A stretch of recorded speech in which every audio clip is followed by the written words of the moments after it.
Janata party Mandya ಜಿಲ್ಲೆಯ ಎಲ್ಲ ನಮ್ಮ ಹಿರಿಯ ಮುಖಂಡರುಗಳು ಕಾರ್ಯಕರ್ತಗಳ ಸಮ್ಮುಖದಲ್ಲಿ ಇವತ್ತು ನಮ್ಮ ಮಂಡ್ಯ ಜಿಲ್ಲೆಯಲ್ಲಿ ಕಾಂಗ್ರೆಸ್ ವಿರುದ್ಧ ಒಂದು ಪ್ರತಿಭಟನೆಯನ್ನು ಹಮ್ಮಿಕೊಂಡಿದ್ದು. ಕಾರಣ ಇವತ್ತೇನು ಇಡೀ ದೇಶದ ಉದ್ದಗಲಕ್ಕೂ ಕೂಡ ಈ ಕಾಂಗ್ರೆಸ್ ಸರ್ಕಾರ ಅರಾಜಕತೆಯನ್ನು ಸೃಷ್ಟಿ ಮಾಡಬೇಕು, ಈ ದೇಶ ವಿರೋಧಿಗಳು ಜೊತೆ ಸೇರ್ಕೊಂಡು ಈ ದೇಶದ ಒಂದು ಸಾರ್ವಭೌಮತ್ವವನ್ನೇ ಹಾಳು ಮಾಡಬೇಕು, ಮೋದಿಯವರ ಹೆಸರನ್ನ ಹಾಳು ಮಾಡಬೇಕು ಅಂತ ಹೇಳಿ ಏನು ದೊಡ್ಡ ಹುನ್ನಾರ ಹಾಕಿ ಇವತ್ತೆಲ್ಲ ಕಡೆನೂ ಕೂಡ ಎಲ್ಲ ಜಿಲ್ಲಾ ಕೇಂದ್ರಗಳೆಲ್ಲ ಅವರು ಪ್ರತಿಭಟನೆ ಮಾಡ್ತಿದ್ರು. ಅದ್ರ ವಿರುದ್ಧ ನಮ್ಮ ಭಾರತೀಯ ಜನತಾ ಪಾರ್ಟಿಯ ರಾಜ್ಯಾಧ್ಯಕ್ಷರಾದ ಬಿ ವಿ ವಿಜಯೇಂದ್ರನವರು ಮತ್ತು ನಮ್ಮ ವಿರೋಧ ಪಕ್ಷದ ನಾಯಕರಾದ ಆರ್ ಅಶೋಕ್ ಅವರು ಎಲ್ಲ ಕರ್ನಾಟಕ ರಾಜ್ಯದ ಎಲ್ಲ ಜಿಲ್ಲೆಗಳಲ್ಲೂ ಕೂಡ ನಮ್ಮ ಭಾರತೀಯ ಜನತಾ ಪಾರ್ಟಿಯ ವತಿಯಿಂದ ಇವತ್ತು ನಾವು ನಿನ್ನೆ ಮತ್ತು ಇವತ್ತು ಪ್ರತಿಭಟನೆಯನ್ನು ಮಾಡ್ತಾ ಇದ್ದೇವೆ. ಕೇಂದ್ರ ಸರ್ಕಾರ ಅತ್ಯಂತ ಪಾರದರ್ಶಕವಾಗಿ ಮೇ 3ನೇ ತಾರೀಕು ಏನು ಅವತ್ತು ನೀಟ್ ಪರೀಕ್ಷೆ ಸೋರಿಕೆ ಆಯಿತು ಪ್ರಶ್ನೆ ಪತ್ರಿಕೆ, ಅವತ್ತೇ ಇಮಿಡಿಯೇಟಾಗಿ ಗೊತ್ತಾದ ತಕ್ಷಣ ಒಂದು ಪೊಲೀಸ್ ತನಿಖೆ ಆದ ತಕ್ಷಣ ಅದಾದಮೇಲೆ CBI ಎನ್ಕ್ವೈರಿ ಆಗಿ ಅದಾದ ತಕ್ಷಣ 13 ಜನನ್ನ ಬಂಧಿಸಿ ಅವ್ರಿಗೇನು ಕ್ರಮ ತಗೋಬೇಕು ಅದನ್ನೆಲ್ಲನೂ ಕೂಡ ತೆಗೆದುಕೊಂಡು ಅದ್ರ ಜೊತೆಗೆ ನೀಟ್ ಪರೀಕ್ಷೆಯನ್ನು ಅತ್ಯಂತ ತ್ವರಿತಗತಿಯಲ್ಲಿ ಪುನಃ ವಾಪಸ್ಸು ಪರೀಕ್ಷೆಯನ್ನು ಮಾಡಿ ಇಮಿಡಿಯೇಟಾಗಿ ಅದನ್ನು ಒಂದು 20-23 ರಿಸಲ್ಟ್ ಅನೌನ್ಸ್ ಮಾಡಿ ಎಲ್ಲ ವಿದ್ಯಾರ್ಥಿಗಳು ಖುಷಿಯಾಗಿ ಇವತ್ತು ಅವರವರ ವಿದ್ಯಾಭ್ಯಾಸದಲ್ಲಿ ತೊಡಗಿಸ್ಕೊಂಡಿದ್ದಾರೆ. ಇವತ್ತು ಯಾವುದೋ ಇದೊಂದು CJP ಪಾರ್ಟಿ ಅಂತೇಳಿ ಅವ್ರನ್ನ ಜೊತೆಗೆ ಸೇರಿಸ್ಕೊಂಡು ಎಂಥ ದುಸ್ಥಿತಿ ಬಂದಿದೆ ಕಾಂಗ್ರೆಸ್ ಸರ್ಕಾರಕ್ಕೆ ಅಂದರೆ, ಇವರು ಒಂದು ವಿರೋಧ ಪಕ್ಷದ ನಾಯಕರಾಗಿ ಇಷ್ಟು ದಿವಸಗಳ ಕಾಲ ಹೊರ ದೇಶದಲ್ಲಿದ್ದು CJP ಮಾಡ್ತಾ ಇರೋಂಥ ಒಂದು ಪ್ರತಿಭಟನೆಗೆ ಇವ್ರು ಹೋಗಿ ಸೇರ್ಕೊಂಡು ಅಲ್ಲಿ ಕುಮ್ಮಕ್ಕೆ ಕೊಟ್ಕೊಂಡು ಸಂಸತ್ ಮೇಲೆ ದಾಳಿ ಮಾಡೋಂಥದ್ದು, ಜನಪ್ರತಿನಿಧಿ ಅಲ್ಲಿ ಮಾಧ್ಯಮ ಪ್ರತಿನಿಧಿಗಳಿರ್ತಾರೆ ಅವ್ರ ಮೇಲೆ ದಾಳಿ ಮಾಡೋಂಥದ್ದು, ಪೊಲೀಸ್ಗಳ ಮೇಲೆ ದಾಳಿ ಮಾಡೋಂಥದ್ದು, ಇದೆಲ್ಲವೂ ಕೂಡ ಒಂದು ದೊಡ್ಡ ಸಂಚು.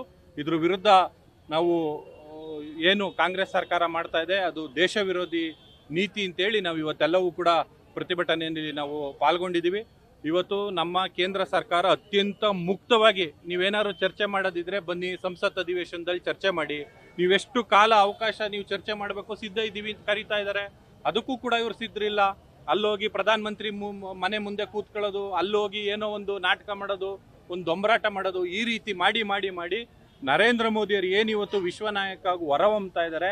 ಬೇರೆ ದೇಶಗಳಲ್ಲಿ ಅವರ ಒಂದು ಇಮೇಜನ್ನು ಹಾಳು ಮಾಡಬೇಕು ಅನ್ನೋದು ಒಂದೇ ಒಂದು ದೃಷ್ಟಿ ಬಿಟ್ಟರೆ ಬೇರೆ ಇನ್ನೇನು ಈ ಒಂದು ಕಾಂಗ್ರೆಸ್ ಸರ್ಕಾರದ ಒಂದು ನೀತಿ ಇದೆ ಅದಷ್ಟೇ ಅನ್ನೋದನ್ನ ನಾನು ಈ ಸಂದರ್ಭದಲ್ಲಿ ಹೇಳೋದಕ್ಕೆ ಇಷ್ಟಪಡ್ತೇನೆ.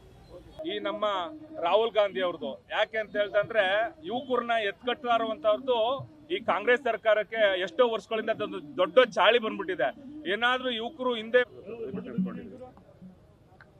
ಇವತ್ತು ನಾವು ಭ್ರಷ್ಟ ಕಾಂಗ್ರೆಸ್ ಪಕ್ಷದವರ ಮನಸ್ಥಿತಿ ಈ ದೇಶದಲ್ಲಿ ಅರಾಜಕತೆ ಸೃಷ್ಟಿ ಮಾಡೋಕ್ಕೋಸ್ಕರ ಏನು ವಿದ್ಯಾರ್ಥಿಗಳ ಸೋಗಿನಲ್ಲಿ ಇವತ್ತು ಕಾಂಗ್ರೆಸ್ ಪಕ್ಷದ ಒಂದು ಸ್ಥಿತಿ ಎಂಥ ಹೀನ ಮಟ್ಟಕ್ಕೆ ಬಂದಿದೆ ಅಂತಂದರೆ, ಇಡೀ ದೇಶದ ಜನ ಅವ್ರನ್ನ ತಿರಸ್ಕಾರ ಮಾಡಿ ಕಸದ ಬುಟ್ಟಿಗೆ ಹಾಕಿರುವಂಥ ಸಂದರ್ಭದಲ್ಲಿ ಈ ನೀಟ್ ಹಗರಣದ ಒಂದು ಸುದ್ದಿಯನ್ನು ತೆಗೆದುಕೊಂಡು ತುಕಡೆ ಗ್ಯಾಂಗು, ಖಲಿಸ್ತಾನ್ದವರು, ಬಾಂಗ್ಲಾದೇಶದ ಯುವಕರನ್ನ ಕರ್ಕೊಬಂದು ವಿದ್ಯಾರ್ಥಿಗಳ ಸೋಗಿನಲ್ಲಿ ಪಾರ್ಲಿಮೆಂಟ್ ನಡಿ ಸಂದರ್ಭದಲ್ಲಿ ಪ್ರಧಾನಮಂತ್ರಿಯವರ ನಿವಾಸವನ್ನು ಮುತ್ತಿಗೆ ಹಾಕೋಕ್ಕೆ ಹೊರಟಿದ್ದಾರೆ. ಇವತ್ತು ನಿಜಕ್ಕೂ ಕೂಡ ರಾಹುಲ್ ಗಾಂಧಿ ಅವರು ಫಸ್ಟು ಕರ್ನಾಟಕ ರಾಜ್ಯನೇ ಉದಾಹರಣೆ ತಗೊಳ್ಳೋಣ.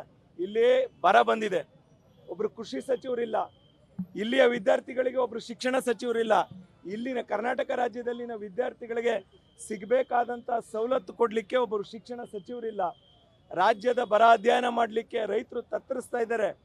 ಬೆಳೆ ಹಾಕಬೇಡಿ ಅಂತ ಮುಖ್ಯಮಂತ್ರಿಗಳು ಹೇಳಿದ್ದಾರೆ. ಮುಖ್ಯಮಂತ್ರಿಗಳು ಸಚಿವರ ಪಟ್ಟಿಯನ್ನು ಇಟ್ಕೊಂಡು ಡೆಲ್ಲಿಗೆ 2-3 ಬಾರಿ ಅಲ್ಲಾಡಿದ್ರು ಕೂಡ ಕರ್ನಾಟಕ ರಾಜ್ಯದ ಒಂದು ತೆರಿಗೆ ಹಣವನ್ನು ಕಾಂಗ್ರೆಸ್ ಪಕ್ಷದ ಬೆಳವಣಿಗೆಗೆ ಇವತ್ತು ಕಾಂಗ್ರೆಸ್ ಪಕ್ಷ ATM ಸರ್ಕಾರದ ರೀತಿ ATM ರೀತಿ ನಮ್ಮ ಸರ್ಕಾರವನ್ನು ಕರ್ನಾಟಕ ರಾಜ್ಯದ ಕಾಂಗ್ರೆಸ್ ನೇತೃತ್ವದ ಸರ್ಕಾರವನ್ನು ಬಳಸ್ಕೊಳ್ತಾ ಇದೆ.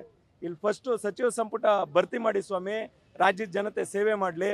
ಅದನ್ನು ಬಿಟ್ಟು ನೀವು ಅಮೇರಿಕಾ, ಚೈನಾದಂಥ ಬೇರೆ ನಮ್ಮ ಶತ್ರು ರಾಷ್ಟ್ರಗಳ ಹತ್ರ ಹಣವನ್ನು ಅಲ್ಲಿ ಚಂದ ಎತ್ಕೊಬಂದು ಇಲ್ಲಿ ಅರಾಜಕತೆ ಸೃಷ್ಟಿ ಮಾಡೋಕ್ಕೆ ಕಾಂಗ್ರೆಸ್ ಪಕ್ಷ ನಿಂತಿದೆ.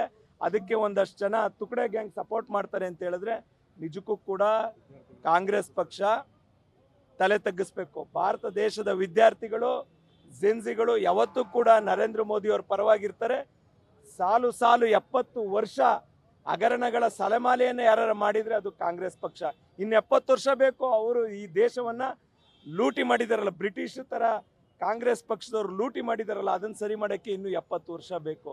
ಆ ನೇತೃತ್ವದ ಕುಟುಂಬದ ನೇತೃತ್ವದಲ್ಲಿ ಇರ್ತಕ್ಕಂಥ ರಾಹುಲ್ ಗಾಂಧಿ ವಿದ್ಯಾರ್ಥಿಗಳ ಸೋಗಿನಲ್ಲಿ ಯಾರೋ ಗೂಂಡಗಳು ಕರ್ಕೊಬಂದು ವಿದ್ಯಾರ್ಥಿಗಳು ಯಾರಾದರೂ ಪೊಲೀಸರ ಮೇಲೆ ಗೂಂಡ ವರ್ತನೆ ಮಾಡ್ತಾರಾ? ಈ ದೇಶವನ್ನು ತೇಜೋವಧೆ ಮಾಡ್ತಾರಾ? ದೇಶ ತಾಯಿ ಮೇಲೆ ಯಾರು ತೇಜೋವಧೆ ಮಾಡ್ತಾರಾ? ಇಂಥ ಒಂದು ಕೆಟ್ಟ ದುಸ್ಥಿತಿ ಕಾಂಗ್ರೆಸ್ ಪಕ್ಷಕ್ಕೆ ಬಂದಿದೆ. ಆ ಕಾಂಗ್ರೆಸ್ ಪಕ್ಷಕ್ಕೆ ನಾವು ಧಿಕ್ಕಾರ ಹೇಳ್ತೇವೆ. ಯಾವತ್ತೂ ಕೂಡ ವಿದ್ಯಾರ್ಥಿಗಳು, ಈ ಯುವಕರು ಯಾವತ್ತೂ ಕೂಡ ನರೇಂದ್ರ ಮೋದಿ ಅವರ ಕೈ ಬಲಪಡಿಸ್ತಾರೆ, ಅವ್ರು ದೇಶದ ಪರ ಇರ್ತಾರೆ.